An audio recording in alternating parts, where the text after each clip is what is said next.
Shalom, perkenalkan nama saya Rani Indrianti, NIM 1902111801.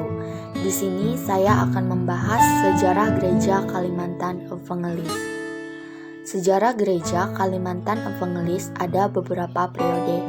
Periode pertama, periode perintisan oleh misionaris pada tahun 1835 sampai 1920. Periode kedua, periode peralihan Zending pada tahun 1920 sampai 1935. Periode ketiga, periode lahirnya Gereja Dayak pada tahun 1935 sampai 1945. Periode keempat, periode perubahan nama Gereja Dayak Evangelis pada tahun 1945 sampai 1960.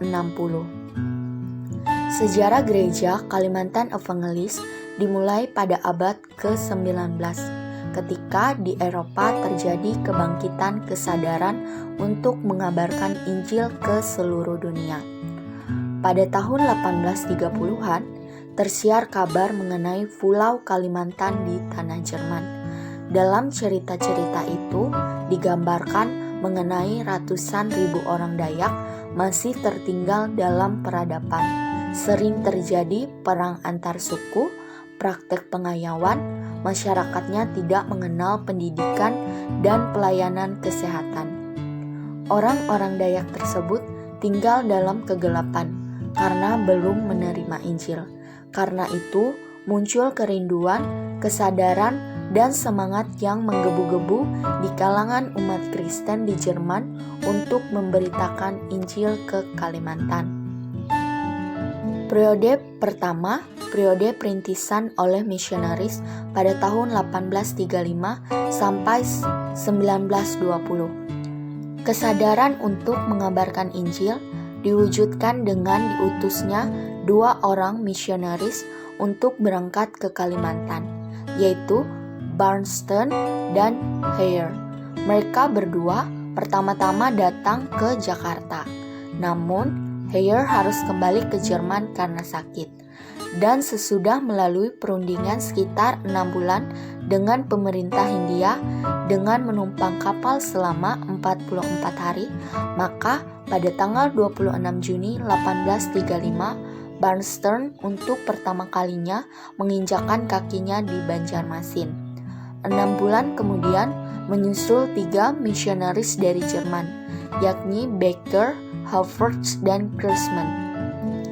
Dalam beberapa tahun kemudian, berdatangan lagi sejumlah misionaris lainnya dari Jerman untuk memberitakan Injil di Kalimantan. Pada tahap awal kedatangan Barnston di Kalimantan, maka sesuai dengan pemberitaan di Jerman mengenai Kalimantan, yang pertama-tama dicarinya adalah orang-orang Dayak. Karena itu, selama beberapa bulan pertama, ia mengadakan sejumlah perjalanan ke pedalaman Kalimantan untuk pelaksanaan pemberitaan Injil. Dalam perjalanan tersebut, di Gohong, Kahayan Hilir, Kalimantan Tengah, Barnston mengadakan upacara angkat saudara dengan pertukaran darah atau Hangkat Hampahari Hatunding Daha dengan Tembanggung Ambo Nikodemus, kepala suku setempat. Sejak itu, Barnston dianggap saudara oleh orang Dayak karena telah bertukar darah dengan kepala suku Dayak.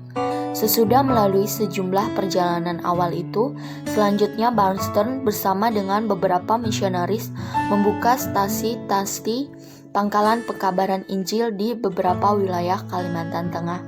Pangkalan atau stasi pekabaran Injil yang pertama di Pulau Kalimantan adalah Bethabara, terletak di tepian Sungai Murung, Kabupaten Kapuas, Kalimantan Tengah. Didirikan oleh seorang penginjil dari Danish Hellish Mission Berger pada tahun 1839. Disinilah pertama kali diadakan baptisan di Kalimantan, yaitu pada tanggal 10 April 1839 oleh Havertz. Dengan adanya stasi-stasi ini, mulailah diadakan usaha-usaha di bidang pendidikan, seperti pendirian sekolah-sekolah, pelayanan kesehatan, pemberitaan, perkunjungan dan percakapan langsung dengan orang-orang Dayak. Dengan demikian, beberapa metode yang dipakai oleh para misionaris untuk mencapai orang Dayak dengan Injil adalah memenangkan ikatan persahabatan dan persaudaraan, pendekatan kepada golongan atasan atau kepala suku, perbaikan taraf hidup sosial ekonomi rakyat, pendidikan, dan pelayanan kesehatan. Dengan lambat sekali, Injil mulai menyelusup dan merintis jalannya sendiri ke celah-celah hati suku Dayak.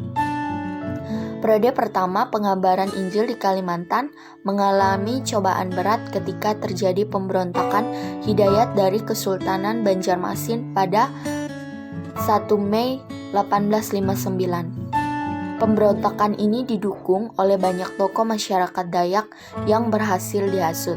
Tujuan pemberontakan adalah mengusir pemerintah Belanda dan semua orang kulit putih dari bumi Kalimantan. Pemberontakan ini memakan korban baik dari pihak pemerintah Belanda maupun para misionaris Jerman.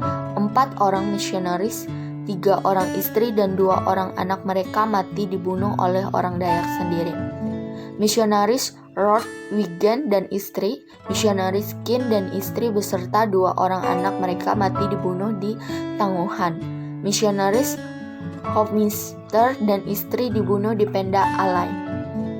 Sedangkan misionaris Klemer yang berada di Tamiang Layang yang dalam keputusasaan dan ketakutan berhasil diselamatkan oleh para pemimpin Dayak Manyan.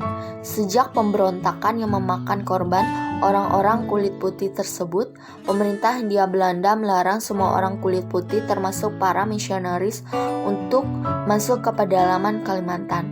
Hasil pekabaran Injil yang sudah berlangsung 25 tahun itu musnah, dihapus oleh kegagalan, kekecewaan, air mata, dan darah. Baru beberapa tahun kemudian, sesudah pemberontakan Hidayat dapat ditumpas, pada tahun 1866, pemerintah Hindia Belanda mengizinkan para misionaris memulai kembali pekerjaan mereka di sekitar benteng Belanda. Pekabaran Injil ini dimulai kembali di berbagai kawasan, termasuk pembukaan daerah baru. Tahun 1999, tercatat 3.000 orang Dayak sudah dibaptis menjadi Kristen. Periode kedua, periode peralihan Jending pada tahun 1920 sampai 1935. Mengawali tugasnya di Kalimantan, pengabaran Injil mengadakan misionaris-misionaris yang datang dari Jerman dan kemudian Swiss. Belum banyak orang Dayak yang dilibatkan dalam berbagai kegiatan pengabaran Injil. Usaha pertama yang dilakukan adalah meneruskan apa yang sudah dirintis, yakni melakukan pelayanan kesehatan, pendidikan, menghidupkan jemaat, dan mempersatukan menjadi satu gereja yang akan berdiri sendiri. Dalam rangka itu, dilihat pentingnya melibatkan orang-orang Dayak dalam pelaksanaan pengabaran Injil dan pembinaan di Kalimantan. Konsolidasi stasi-stasi dilakukan dan dikembangkan menjadi satu lembaga persekutuan orang-orang Kristen yang kemudian akan menjadi jemaat. Peraturan gereja untuk orang-orang Kristen Kalimantan mulai disusun. Sejumlah persidangan gerejawi pun dilaksanakan, seperti diterimanya peraturan sidang jemaat Kristen yang disahkan pada tahun 1920 menjadi dasar hidup berjemaat. Pertemuan para misionaris dan sejumlah utusan jemaat stasi yang dilaksanakan di Banjarmasin pada tanggal 3-4 Maret 1925. Konvensi Pekerja Jending tahun 1926, 1928, dan 1930. Selanjutnya Sinode Mandumai tahun 1930 memutuskan menerima secara resmi peraturan sidang jemaat Kristen di Borneo Selatan yang sudah diperbarui sebelumnya 1925 dan dipilihnya anggota Majelis Sinode pertama dengan keanggotaan Ketua Pendeta K.F.L, Wakil Ketua Agus Narang, anggota Pendeta C. Weiler,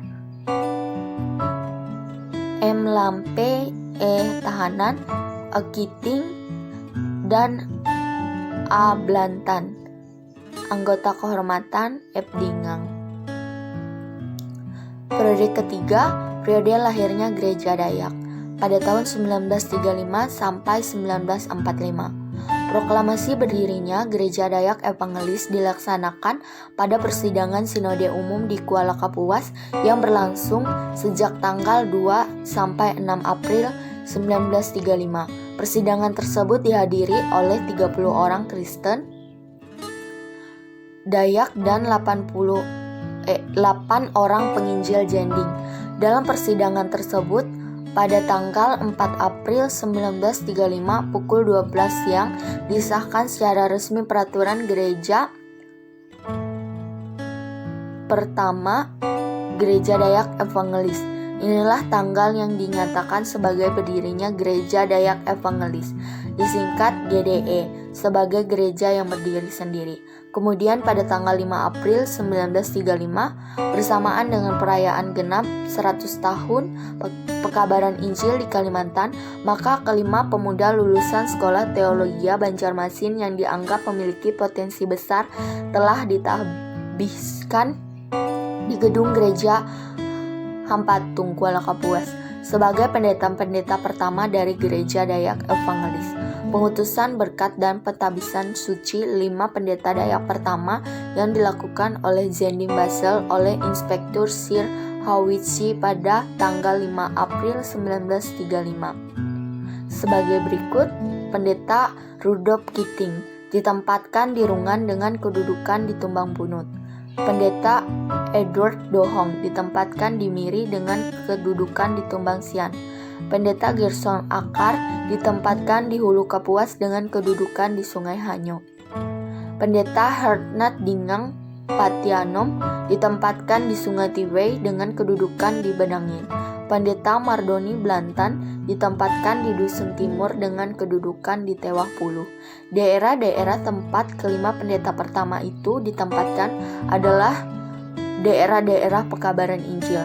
Dari sini sudah tampak karakter Gereja Dayak dengan segala pekerjaan selaku gereja yang mengajarkan Injil sesuai dengan nama gereja tersebut, yaitu Evangelis. Penguatan peran orang Dayak Kristen dalam mengelola Gereja Dayak Evangelis semakin dimatangkan. Pada tahun 1936, keadaan Gereja Dayak Evangelis yang dapat dicatat adalah jumlah anggota 15.000, tenaga pengerja Dayak 235 terdiri dari 16 pendeta, 33 pemberita Injil, 158 guru, 26 pembantu perawat, 1 kolportir, 1 dokter. Pengerja Jending 40 tenaga terdiri dari 14 misionaris, 3 dokter, 4 suster, 2 guru, 1 administratur dengan keluarga masing-masing. Gereja yang masih sangat muda ini kembali mendapat ujian berat seiring dengan terjadinya Perang Kedua pada tahun 1940-an. Kengerian yang pernah terjadi kembali terulang dengan intensitas yang lebih besar. Para misionaris dan keluarga yang berasal dari Jerman dan Swiss ada yang ditawan dan diangkut ke Jawa untuk selanjutnya dipulangkan. Dalam penawanan dan pembuangan sejumlah misionaris dan keluarga tersebut ketika diangkut untuk dibuang ke kamp interniran di India. Kapal yang mereka tumpang karam dan menewaskan semua penumpang, termasuk para misionaris dan keluarga mereka. Gereja Dayak Evangelis dengan beberapa pendeta Swiss dan Belanda yang masih ada di Kalimantan, ditambah beberapa pendeta Dayak sendiri harus berjuang mempertahankan hidupnya dengan berbagai kekurangan dan kesulitan akibat penguasaan tentara Jepang.